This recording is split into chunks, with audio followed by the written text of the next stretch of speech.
Finally finally finally Bangladesh হারালো ইন্ডিয়াকে ফুটবলের মাঠে এবং এই জয়টার জন্য বাংলাদেশকে অপেক্ষা করতে হয়েছে একটা না দুইটা না 22টা বছর। সেই 2003 সালে সাফ চ্যাম্পিয়নশিপের সেমিফাইনালে ইন্ডিয়াকে হারানোর পর কেটে গেছে 22 বছর। বাংলাদেশ এই সময়টাতে কয়েকটা ম্যাচের সম্ভাবনা জাগালেও জয় আসলে অধরাই রয়ে গিয়েছিল এবং শেষমেশ সেই অপেক্ষার অবসান হয়েছে। কেনই বা হবে না, কারণ বাংলাদেশের ফুটবলে আগমন ঘটেছে হামজা চৌধুরী নামের একজনের, বাংলাদেশের ফুটবলে আগমন ঘটেছে সমিত সোমের, বাংলাদেশের ফুটবলে আগমন ঘটেছে জায়ান আহমেদের এবং সে কারণেই কিন্তু বাংলাদেশ পারল এশিয়ান কাপের বাছাই পর্বে ঘরের মাটিতে ইন্ডিয়াকে হারাতে 1-0 গোলে এবং গোলটা করেছেন শেখ মোরসালিন। ম্যাচের 12 মিনিটের মাথায় দুর্দান্ত এক গোল, দারুণ ফিনিশিং। সচরাচর এই ধরনের ফিনিশিং আমরা আমাদের ফুটবলারদের কাছ থেকে দেখি না, যে এই ফিনিশিংটা মোরসালিন আসলে দিয়েছেন।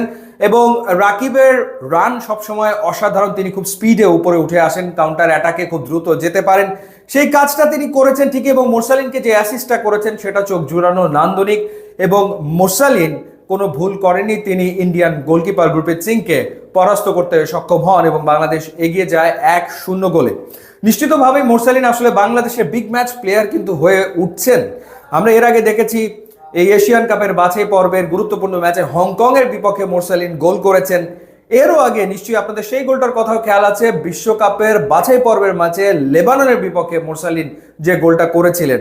অর্থাৎ এই যে বড় বড় প্রতিপক্ষের এগেনস্টে লেবানন কিংবা হংকং, ইন্ডিয়ার এগেনস্টে গোল, এর ভেতরে আমরা দেখেছি যে অনূর্ধ্ব-23 এশিয়ান কাপের বাছাই পর্বে সিঙ্গাপুরের বিপক্ষেও তিনি গোল করে এসছেন। সো নিশ্চিতভাবেই বাংলাদেশের অ্যাসেটে পরিণত হচ্ছেন শেখ মোরসালিন। মোমেন্ট তো ওই একটাই, কিন্তু মোমেন্ট আরো অনেকগুলো আছে। যেমন মিতুল মার্মা এদিনও কিন্তু ডাব্বা মারতে গিয়েছিলেন, ভুল কিন্তু তিনি করে ফেলেছিলেন। ম্যাচের তখন কত 35 না 36 মিনিট বোধ হয়, এবং অলমোস্ট ওপেন নেট দিয়ে দিয়েছিলেন চাংতে যে শটটা নিয়েছিলেন। কপাল ভালো যে হামজা চৌধুরী, তার যে পজিশনিং সেন্স, তিনি এসে বলটা ক্লিয়ার করেছেন হেডারের মাধ্যমে, না হলে ওটা কিন্তু জালে জড়িয়ে যেত এবং ইন্ডিয়া ম্যাচে ফিরত। তো হামজা চৌধুরী আসলে এই ম্যাচটা জিতেছেন, কারণ কতবার যে তিনি ডিবক্স থেকে ক্লিয়ার করেছেন, কতবার। মানে যখন বাংলাদেশ 1-0 গোলে এগিয়ে গেল, তারপর থেকে হামজার মনোযোগটা আসলে ডিফেন্সেই ছিল, যাতে কোনোভাবে বাংলাদেশ গোল আর না খেয়ে বসে, সেই কাজটাই তিনি করেছেন সুনিপুণ দক্ষতায়। এর আগে যেটা হয়েছে যে তারিক কাজী 25 মিনিটের মাথায় ইঞ্জুরিতে করে মাঠ ছেড়ে বেরিয়ে গেলেন, আহাদ তুপু তার বদলে নেমেছেন জায়ান আহমেদ, নেপালের বিপক্ষে 70 মিনিটের বেশি খেলতে পারেনি, এই দিনও তিনি পারলেন না, তিনিও ইঞ্জুরিতে পড়ে মাঠ থেকে বেরিয়ে গেলেন। এরপরে নামান হলো তাজউদ্দিনকে, আবার সাহাদুদ্দিন তিনি রাইট ব্যাক থেকে লেফট ব্যাক পজিশনে এলেন, অদল বদল হয়েছে। কিন্তু বাংলাদেশ যেটা করেছে, কোনো সুযোগ আসলে ইন্ডিয়াকে আর দেয়নি। হ্যাঁ, সেকেন্ড হাফে বল পজিশনে ইন্ডিয়া অনেক এগিয়ে ছিল, তারা একের পর এক আক্রমণ করেছে, কিন্তু সেই আক্রমণগুলোকে বাংলাদেশ খুব ঠান্ডাভাবে, নার্ভাস না হয়ে রুখে দিয়েছে একের পর এক। আলাদা করে সমিত সোমের কথা বলতে হয়, যেভাবে তিনি ডুয়েলগুলোতে আসলে জিতেছেন, যেভাবে তিনি বল ছিনিয়ে নিয়েছেন, সেটা ছিল দেখার মতো। মানে একেবারে থাকে না যে মিডফিল্ড জেনারেলের ভূমিকা আমরা দেখলাম সমিত সোমকে, অসাধারণ ছিল মাঝ মাঠে তার পারফরম্যান্স।